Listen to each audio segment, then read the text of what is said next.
ಜಿಂದಾಬಾದ್ ಜಿಂದಾಬಾದ್ ಜಿಂದಾಬಾದ್ ಜಿಂದಾಬಾದ್ ಜಿಂದಾಬಾದ್. ಅಭಿನಂದನೆಗಳು. ಅನೀಫ್ ಖಾನ್ ಕೊರಜ ಹಾಗೂ ನೆರವೇರಿಸಿಕೊಂಡಂತಹ ಸ್ವಾಗತಿಸ್ತಾ ಇದ್ದೇವೆ.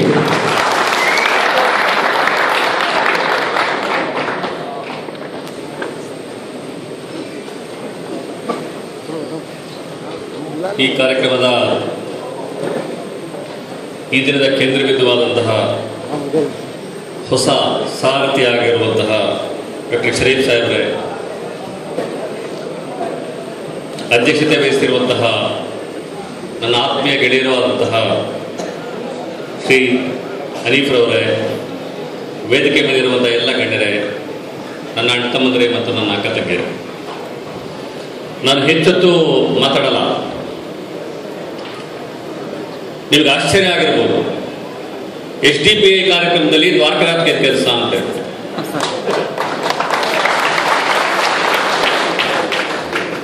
ಇದು ಮುಸ್ಲಿಮರ ಪಕ್ಷದಲ್ಲಿ ಹಿಂದುಳಿದ ವರ್ಗದವ್ರಿಗೆ ಏನು ಕೆಲಸ ಅಂತ ಬಹಳ ಚೆನ್ನಾಗಿ ಅನುಮಾನದಿಂದ ನೋಡ್ತಾ ಇರ್ತೀವಿ, ಏನಿರ್ಬೋದು ಅಂತೇಳಿ. ನಾನಿಲ್ಲಿ ಕೇಳಿಕ್ಕೆ ಇಚ್ಛೆ ಪಡ್ತಾ ಇರೋದೇನು ಅಂತ ಹೇಳಿದ್ರೆ, SDPIನ ನಾನು ಬಹಳ ಹತ್ತಿರದಿಂದ ಕಳೆದ 4-5 ವರ್ಷಗಳಿಂದ ನೋಡ್ಕೊಂಡು ಬಂದಿದ್ದೇನೆ. SDPIನ ಕರ್ನಾಟಕದಲ್ಲಿ ಕಟ್ಟಿದಂತಹ ಅಬ್ದುಲ್ ಮಜೀದ್ ಸಾಹೇಬರು, ಮತ್ತೊಬ್ಬ ಆತ್ಮೀಯ ಮಿತ್ರರಾದಂತಹ ತುಂಬೆಯವರು, ಅವರೆಲ್ಲರೂ ಪಟ್ಟಿರುವಂತಹ ಎಲ್ಲ ಕಷ್ಟಗಳನ್ನು ಕೂಡ ನಾನು ಹತ್ತಿರದಿಂದ ನೋಡ್ಕೊಂಡು ಬಂದಿದ್ದೇನೆ. ನನಗೆ ಯಾಕೆ ಈ ಪಕ್ಷ ಇಷ್ಟ ಆಗ್ತಾ ಇದೆ ಅಂತ ಹೇಳಿದ್ರೆ, ಈ ಪಕ್ಷದಲ್ಲಿರುವಂತಹ ಪ್ರಾಮಾಣಿಕತೆ ಮತ್ತು ನೈತಿಕತೆ. ಇವತ್ತು ರಾಜಕೀಯ ಪಕ್ಷಗಳು ತನ್ನ ನೈತಿಕತೆಗಳನ್ನ ಎಲ್ಲ ಕಡೆ ಕಳ್ಕೊಳ್ತಾ ಇದ್ದಾವೆ. ನಾನು ಈ ರಾಜ್ಯದಲ್ಲಿರುವಂತಹ ಮತ್ತು ದೇಶದಲ್ಲಿರುವಂತಹ ಅನೇಕ ಪ್ರಮುಖ ಪಕ್ಷಗಳನ್ನ ನಾನು ನೋಡಿದ್ದೇನೆ. ಅವರ ಕಾರ್ಯಕರ್ತರನ್ನ ನೋಡಿದಾಗ ಎಷ್ಟು ವ್ಯಾಲ್ಯೂಬಲ್ ಆಗಿರ್ತಾರೆ ಅಂತಂದ್ರೆ, ವ್ಯಾಲ್ಯೂಬಲ್ ಅಂತ ಯಾಕೆ ಕರಿತೀನಿ ಅಂತ ಹೇಳಿದ್ರೆ, ಕತ್ತಿನಲ್ಲಿ ಒಂದು 5-6 ಚೈನ್ ಹಾಕೊಂಡಿರ್ತಾರೆ, ಒಂದೊಂದು ಕಡೆಗೆ 2-2 ಉಂಗುರ ಇಟ್ಕೊಂಡಿರ್ತಾರೆ. ಇಲ್ಲಿ ಯಾವ ಕಾರ್ಯಕರ್ತರಲ್ಲೂ ಕೂಡ ನಾನು ಅದನ್ನು ನೋಡಲೇ ಇಲ್ಲ. ಆ ಕಲ್ಚರ್ನೇ ನೋಡಿ ಬಹಳ ಸರಳವಾಗಿ ಇರುವಂತಹ ಕಾರ್ಯಕರ್ತರನ್ನು ನಾನು ಕಂಡಿದ್ದು. ಇನ್ನೊಂದು ಕಾರಣಕ್ಕೆ ನಾನು SDPIನ ಇಷ್ಟಪಡ್ತೀನಿ ಅಂತ ಹೇಳಿದ್ರೆ, ಒಂದು ಎಕ್ಸ್ಪೆರಿಮೆಂಟ್ ಆಗಿ ಕಳೆದ ಸಲ ನಾನು ಬೆಂಗಳೂರಿನವನಾಗಿರೋದ್ರಿಂದ ಬೆಂಗಳೂರಿನ ಕಾರ್ಪೊರೇಷನ್ ಎಲೆಕ್ಷನ್ಗೆ ಹಿರಿಯ ಸಹೋದರಿಯಾದಂತಹ ನಾಜ್ನಿನ್ ಬೇಗಂ ಅವರನ್ನು ನಿಲ್ಲಿಸಿ ಗೆಲ್ಲಿಸಿದ್ರು. ಬಹುಶಃ ನಾನಿವತ್ತು ಓಪನ್ ಆಗಿ ಹೇಳ್ತಾ ಇದ್ದೀನಿ, ನಾಜ್ನಿನ್ ಬೇಗಂ ಅವರು ಮಾಡಿರುವಂತಹ ಕೆಲಸವನ್ನ ಬೆಂಗಳೂರಿನ ಯಾವುದೇ ಕಾರ್ಪೊರೇಟರ್ವರೆಗೂ ಮಾಡಿಲ್ಲ. ನಾನು ಆಕೆಯ ಮುಖಸ್ತುತಿ ಮಾಡ್ತಾ ಇಲ್ಲ. ಅಲ್ಲಿ ಒಂದೇ ₹1 ಏನಾದ್ರೂ ಹೆಚ್ಚು ಕಡಿಮೆ ಆಗಿದ್ರೆ ಯಾರಾದ್ರೂ ದಯವಿಟ್ಟು ನನಗೆ ರಿಪೋರ್ಟ್ ಕೊಡಿ. ನಾವು ರಿಪೋರ್ಟ್ ಕೂಡ ಆಗಿರೋದ್ರಿಂದ ದಯವಿಟ್ಟು ನನಗೆ ತಿಳಿಸಿ. ಬಹುಶಃ ಅಂತ ಹೆಣ್ಮಕ್ಳು ಕಾಂಗ್ರೆಸ್ನಲ್ಲೋ ಬಿಜೆಪಿನಲ್ಲೋ JDSನಲ್ಲೋ ಹುಟ್ಟಲಿಕ್ಕೆ ಸಾಧ್ಯವಿಲ್ಲ ಅಂತ ಅನ್ಸುತ್ತೆ. ಅದು SDPI ಅಂತ ಪಕ್ಷದಿಂದ ಮಾತ್ರ ಹುಟ್ಟಲಿಕ್ಕೆ ಸಾಧ್ಯ ಅಂತ ಹೆಣ್ಮಕ್ಳು. ಬಹಳ ಹತ್ತಿರದಿಂದ ನೋಡೋದ್ರಿಂದ ನಾನು ಈ ಮಾತುಗಳನ್ನು ಹೇಳ್ತಾ ಇದ್ದೀನಿ, ಅವ್ರನ್ನ ಮುಖಸ್ತುತಿ ಮಾಡ್ತಾ ಇಲ್ಲ ನಾನು. ಈ 2 ಕಾರಣಗಳು ನನಗೆ ಬಹಳ ಇಷ್ಟವಾದಂತಹ ಕಾರಣಗಳು. ಒಂದು, ಇಲ್ಲಿರುವಂತಹ ಶಿಸ್ತು, ಸಂಯಮ ಮತ್ತು ಈ ಯುವಕರನ್ನು ನೋಡ್ತಾ ಇದ್ರೆ ನಮಗೊಂದು ಎನರ್ಜಿ ಬರುತ್ತೆ, ಒಂದು ಸ್ಟ್ರೆಂತ್ ಬರುತ್ತೆ. ಅಂತ ಎನರ್ಜಿಯನ್ನ ನಾನು SDPI ಕಾರ್ಯಕರ್ತರ ಮೇಲೆ ನೋಡಿದೆ. ಬಹುಶಃ ಭಾರತದಲ್ಲಿ ಈ ರೀತಿಯ ಒಂದು ಎಕ್ಸ್ಪೆರಿಮೆಂಟ್ ಆಗ್ತಾ ಇರೋದು ಇದು 3ನೇ ಸಲ ಅಂತ ನಾನು ಅಂದುಕೊಂಡಿದ್ದೇನೆ ಇತಿಹಾಸವನ್ನು ನೋಡಿದಾಗ. ಮೊದಲನೇದಾಗಿ ತಮಿಳುನಾಡಲ್ಲಿ DK ಮೂವ್ಮೆಂಟ್ ಸ್ಟಾರ್ಟ್ ಆಯಿತು.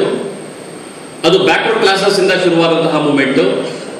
ಇವತ್ತರೆಗೂ ಕೂಡ ತಮಿಳುನಾಡಲ್ಲಿ ಅವ್ರು ಏನೇ ರಾಜಕಾರಣ ಮಾಡಲಿ, DMK ರಾಜಕಾರಣ ಏನೇ ಆಗಿರಲಿ, ಬಿಜೆಪಿನ ಕಾಂಗ್ರೆಸ್ನ ಒಳಗಡೆ ಸೇರಿಸೇ ಇಲ್ಲ. 1 ಸೀಟು ಗೆಲ್ಲದೆ ನೋಡಿಸ್ಕೊಳ್ತಾ ಇದ್ದಾರೆ. It's A PC politics, backward classes politics.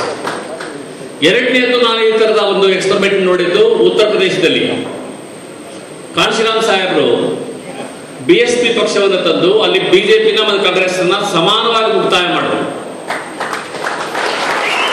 ಬಹುಶಃ 3ನೇ ಎಕ್ಸ್ಪೆರಿಮೆಂಟ್ ಆಗ್ತಾ ಇರೋದು SDPI ಅಂತ ನಾನು ಬಹುಶಃ ನಮ್ಮ ಮುಂದಿನ ದಿನಗಳಲ್ಲಿ ಈ 3 ಎಕ್ಸ್ಪೆರಿಮೆಂಟ್ಗಳನ್ನ ಒಟ್ಟಾಗಿ ಸೇರಿಸಿ ನಾವು ಒಂದು ರಾಜಕಾರಣವನ್ನು ಮಾಡಬಹುದಾ ಅನ್ನೋ ಆಲೋಚನೆ ಕೂಡ ನಾವು ಮಾಡಬೇಕಾಗಿದೆ. ನಮ್ಗೆ ಇವತ್ತು ಅನಿವಾರ್ಯತೆ ಇದೆ ನಿಜ ಅರ್ಥದ. ಯಾಕಂದ್ರೆ ಅಹಿಂದ ಹೆಸರು ಕೊಟ್ಟವನೇ ನಾನು. ಅದು ಸಿದ್ದರಾಮಯ್ಯ ಅವರು ಹೇಳಿದ್ರು, ಅವ್ರು ಮುಖ್ಯಮಂತ್ರಿ ಆಗಿದ ತಕ್ಷಣ ನೀವು ಅಹಿಂದ ಇಂದ ಮುಖ್ಯಮಂತ್ರಿ ಆದ್ರು ಅಂತ ಹೇಳಿದಾಗ, ಅಹಿಂದ ಕಾನ್ಸೆಪ್ಟ್ ನಂದಲ್ಲ, ಅದು ದ್ವಾರಕಾನಾಥ್ದು ಅಂತ ಹೇಳಿದ್ರು. ಇವತ್ತು ನಿಜವಾದ ಅಹಿಂದ ರಾಜಕಾರಣ ಆರಂಭ ಬೇಕಾಗಿರುವಂತದ್ದು SDPI ಇಂದ ಮತ್ತು BSP ಇಂದ ನಾನು ಹೇಳಿದ್ದೆ. ಯಾಕಂದ್ರೆ ಇಲ್ಲಿವರೆಗೂ ರಾಜಕಾರಣ ನಡೆದಿರುವಂತದ್ದು ಬ್ರಾಹ್ಮಿನ್ ಬನಿಯಾ ಪಾಲಿಟಿಕ್ಸ್.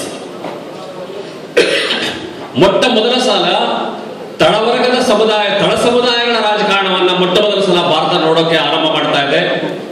ಬಹುಶಃ ಈ ರಾಜಕಾರಣ ಇವತ್ತು ಆರಂಭ ಆಗ್ತಾ ಇದೆ.